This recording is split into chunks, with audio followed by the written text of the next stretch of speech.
Olá, eu sou a Suzana e hoje eu vou trabalhar com vocês a teoria dos conjuntos.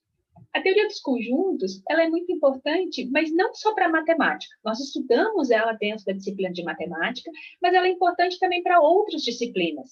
A teoria dos conjuntos, é por meio dela que nós podemos agrupar determinados tipos de informações. E ela foi fundada por George Cantor, um matemático que muitos dizem ser alemão, mas na realidade ele era filho de alemães e nasceu na Rússia. Foi fundada em 1874, quando George Cantor publicou um artigo que era a respeito de uma propriedade característica de todos os números algébricos reais. Na época, ele foi muito criticado por diversos matemáticos, mas matemáticos como Weierstrass e Dedekind, Weierstrass, inclusive, foi professor dele na universidade, defenderam a teoria dele. E por isso que ela ganhou destaque e hoje nós utilizamos muito ela. Então, a primeira pergunta é, o que são conjuntos? Né? O conceito de conjunto, em matemática, ele é tratado como um conceito primitivo.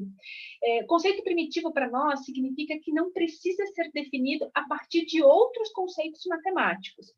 E um conjunto, então, ele pode ser definido como uma coleção de objetos chamados elementos.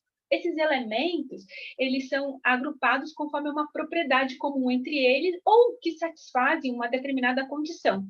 E aí, esses elementos a gente pode pensar, podem ser números, podem ser objetos, podem ser figuras, podem ser pessoas. Então, a gente pode ter o conjunto dos meses do ano, os conjuntos das pessoas que compõem a minha família, eu posso ter o conjunto dos estados que compõem um país, por exemplo. Então, esses são os elementos. Aqui eu coloquei alguns exemplos para vocês. Ó, o conjunto F é um conjunto de frutas. O conjunto A é um conjunto de pessoas. O conjunto M é um conjunto de formas geométricas. O conjunto B é um conjunto de números. Então, sempre que eu falar em conjunto, eu estou falando em um agrupamento. Estou falando de uma junção de elementos. Esses elementos são os objetos que compõem esse conjunto. E eles têm alguma característica em comum. Eles satisfazem alguma propriedade que me interessa. Vamos colocar assim.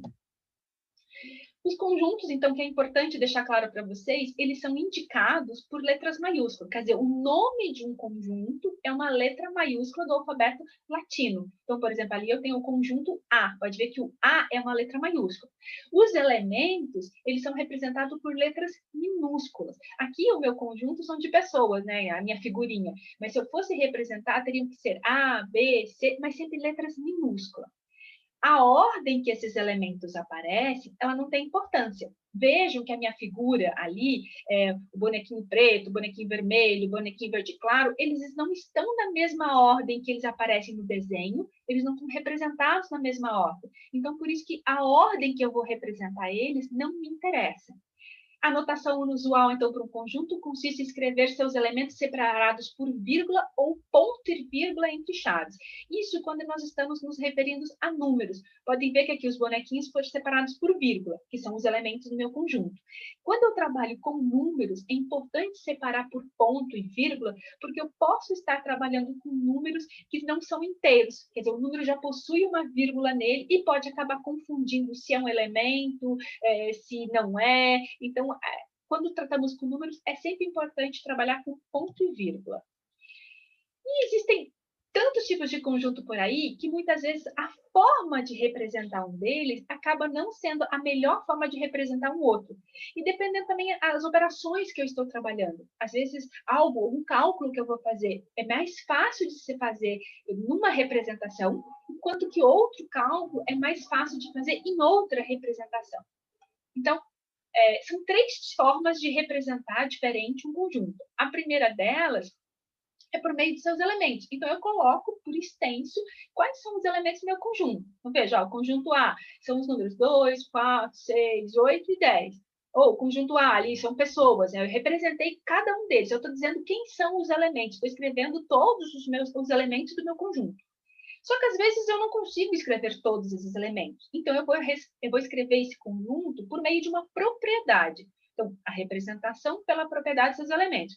Veja que o mesmo conjunto A numérico, eu escrevi ali embaixo, ó, A igual, ó, tá vendo que os elementos estão dentro de chaves.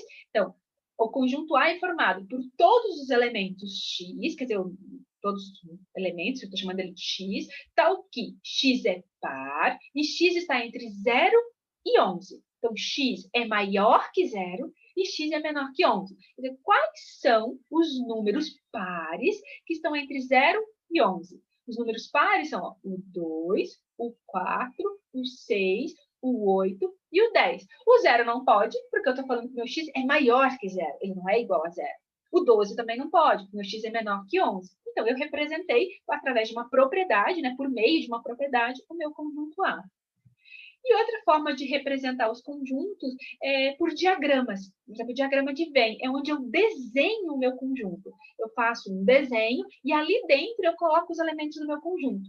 Muitas vezes, quando eu estou trabalhando aplicações dos conjuntos, é mais fácil eu desenhar, eu fazer um gráfico para conseguir visualizar o que está acontecendo. E era isso que eu queria falar para vocês hoje sobre conjuntos.